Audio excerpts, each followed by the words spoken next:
सुप्रभात बच्चों, मेरा नाम मनीषा मेहता है। अब हम राम लक्ष्मण परशुराम संवाद कविता का छठा काव्यांश पढ़ेंगे। कहूँ लखन मुनि सील तुम्हारा, को नहीं जान विदित संसार। अब लक्ष्मण फिर से परशुराम जी का उपहास करते हुए कहने लगे कि हे मुनि, आपके शील स्वभाव के बारे में कौन नहीं जानता, अर्थात समस्त संसार आपसे परिचित है। माता पिता उरिन भय नीके, गुरिन रहा सोच बड़ जी के। कि आप अपने माता पिता से उनका ऋण तो उतार चुके हैं, लेकिन जो गुरु के ऋण की चिंता आपको सताए जा रही है, सो जनु हमरे ही माथे काढ़ा। माथे काढ़ा माथे पर लिखा हुआ है कि लगता है गुरु का जो ऋण उतारना है वो हमारे ही माथे पर लिखा है। दिन चली गए ब्याज बढ़ बाड़ा, और वैसे भी बहुत दिन बीत गए, उसका ब्याज भी बहुत बढ़ गया होगा। अब आनई व्यवहारई बोली, तुरंत देऊं मैं थैली खोली। कि आप किसी हिसाब करने वाले को ले आइए तो मैं थैली खोलकर तुरंत उसे चुका दूंगा। अब यहाँ पर जो पैसा है, पैसे की बात नहीं है, ये गुरु दक्षिणा की बात हो रही है।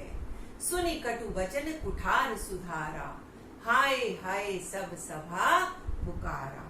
जैसे ही लक्ष्मण ने यह शब्द कहे, परशुराम ने फिर से अपने फरसे को सीधा कर लिया, और यह दृश्य देखकर जनक की सभा में हाहाकार मच गया।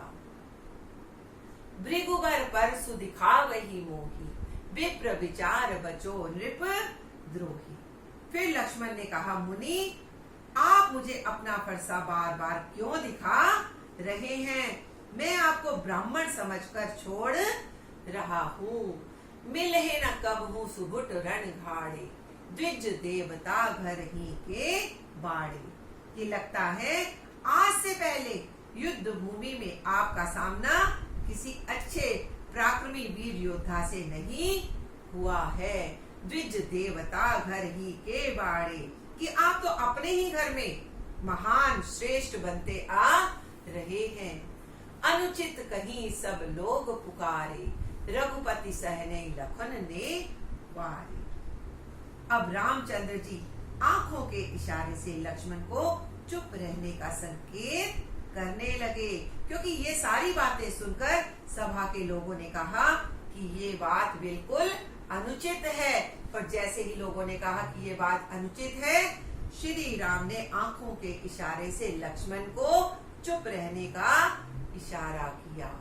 लखन उतर आहूति सरस, भृगुबर कोप कृसान, बढ़त देखी जलसम, बचन बोले रघुकुल भानु। लक्ष्मण के उत्तर से परशुराम की जो क्रोध की आग थी वो भड़कने लगी, और इस भड़कती अग्नि को शांत करने के लिए रघुकुल के सूर्य श्री रामचंद्र जी ने जल के समान शीतल वचन कहे। अब यहाँ पर परशुराम जी ने अपने पिता के संहारक सहस्त्रबाहु को मारकर इस ऋण को उतारा था, और फिर जैसे ही लक्ष्मण और परशुराम की लड़ाई होते देख लोगों ने जब कहा अनुचित है, तब श्री राम ने अपने छोटे भाई लक्ष्मण को चुप रहने का इशारा